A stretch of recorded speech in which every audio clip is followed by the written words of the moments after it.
좋아요, 구독! 네, SK 바이오사이언스, TCC 스틸, 이수 스페셜티 케미컬, 에코프로머티, 한국콜마 있습니다. 어떤 종목 살펴볼까요? 네, 한국콜마 저기 보시면 좋을 것 같고요. 오늘 뭐 코스맥스와 동시에 이 화장품 ODM 기업들이 좀 상승이 나오고 있습니다. 그래서 화장품 역시도 제가 이제 대표적인 수출주다라고 좀 말씀드리고 있죠. 특히나 이제 ODM 기업들 같은 경우에 최근에 이제 생산량이 계속해서 좀 늘어나게 되면서 공장 가동률도 지금 역대 최대치를 기록을 하고 있습니다. 실질적으로 지금 한국콜마 같은 경우에 중국에 있는 공장이 지금 90% 이상의 가동률을 좀 보여주고 있고요. 이것도 모자라서 지금 생산 캐파를 더욱더 늘리려고 하는 모습입니다. 결국에 이제 수요가 계속해서 좀 늘어나고 있기 때문에 생산 캐파를 늘리는 것으로 좀 판단이 되고 있고요. 워낙에 지금 1분기 실적도 굉장히 좋게 나왔는데 이게 지금 2분기까지 이어질 가능성이 상당히 높습니다. 특히나 이제 북미 시장을 중심으로 이 K뷰티에 대한 수요는 지속적으로 좀 증가를 하고 있고요.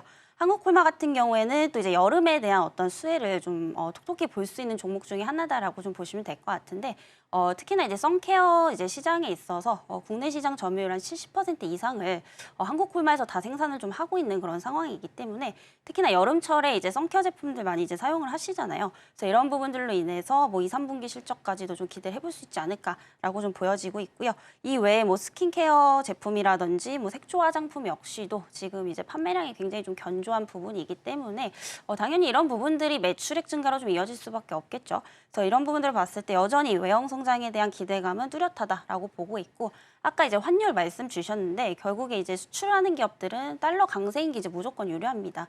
특히나 이제 한국콜마 같은 경우에 최근에 이제 북미 중심으로 계속해서 좀 라인업을 좀 확장을 하고 있기 때문에 그만큼 이제 달러의 가치가 높아져 있을 때 외화벌이를 하기에 굉장히 좀 좋은 시기이지 않을까 이렇게 좀 보고 있고요. 지금 환율이 사실 상반기 때보다 훨씬 더 높습니다. 그래서 하반기까지 이런 분위기가 좀 이어질 가능성이 높기 때문에 오히려 지금 1분기 실적도 좋았지만은 3분기, 4분기로 갈수록 실적 업사이드가 더 될 것으로 좀 보이고 있기 때문에 현재 가격대에서도 충분히 좀 접근 가능하지 않을까라는 말씀 드리겠고요. 다만 오늘 이제 조금 급등이 좀 나오고 있습니다. 그래서 지금 가격대에서는 접근을 하신다라고 한다면은 항상 좀 분할 관점으로 좀 보시면 좋지 않을까라는 말씀 드려보도록 하겠습니다. 네, 먼저 한국콜마 살펴봤습니다. 오늘 화장품주가 나름 그래도 견조한 성적을 좀 잘 내고 있습니다. OEM, ODM 쪽으로도 나오고 있는 상황이고요. 대표적으로 페이스메이커로 많이 언급되는 실리콘주도 오늘은 2% 넘게 상승하면서 오늘장 안에서도 좋은 흐름 보이면서 이어가고 있다는 부분도 함께 챙겨드립니다. 자, 그럼 이어서 코스닥 시장도 함께 확인해 보시죠.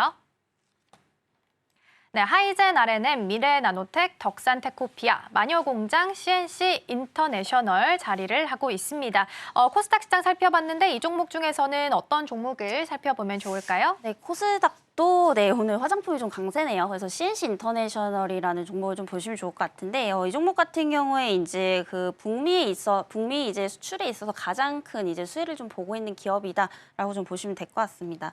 특히 이제 CNC 같은 경우에 이제 실적이 굉장히 좀 잘 나오고 있는데 이 원인이 지금 중국에 대한 매출 비중이 매년 좀 낮아지고 있다라는 겁니다. 그래서 실질적으로 지금 2017년부터 중국 매출 비중이 한 10%에서 지금 이제 2023년까지 봤을 때 5% 미만까지 지금 줄인 상황이거든요. 그래서 지금 중국 경기가 어느 정도 바닥을 다지고 회복은 하고 있지만 완전히 지금 반등은 하지 못하고 있는 상황입니다. 그래서 최근 이제 화장품주들의 어떤 흐름을 보면은 상대적으로 이제 중국 매출 비중이 낮은 기업들이 굉장히 좀 강세를 보이고 있는데 여기에서 이제 가장 대장격이 CNC 인터내셔널이다 이렇게 좀 보고 있고요. 그 이제 중국 매출 비중을 좀 줄이면서 나머지 이제 북미 쪽을 중심으로 지금 매출 비중을 계속해서 늘리고 있습니다. 그래서 2017년만 하더라도 이제 북미 매출 비중이 한 30% 정도 수준이었는데 올해까지 봤을 때 50%가 이미 넘어가고 있는 것으로 좀 보이고 있고요. 이런 부분들을 봤을 때 이 종목 역시도 그런 이제 달러 상승에 대한 어떠한 수혜를 좀 볼 수 있는 종목 중에 하나다라고 좀 보고 있는 상황입니다. 그래서 CNC 인터내셔널 같은 경우에 오늘 이제 화장품 중에서 이제 강세를 가장 많이 좀 보여주고 있는데 지금 전고점을 이미 좀 넘어갔습니다. 그래서 아무래도 신규 관점에서는 조금 부담이 있을 수 있기 때문에 이 종목 역시도 신규 관점으로 보시는 분들은 조금 눌렸을 때 분할 매수 관점으로 좀 접근을 해보시면 좋겠다라는 말씀 드려보도록 하겠습니다. 좋아요, 구독!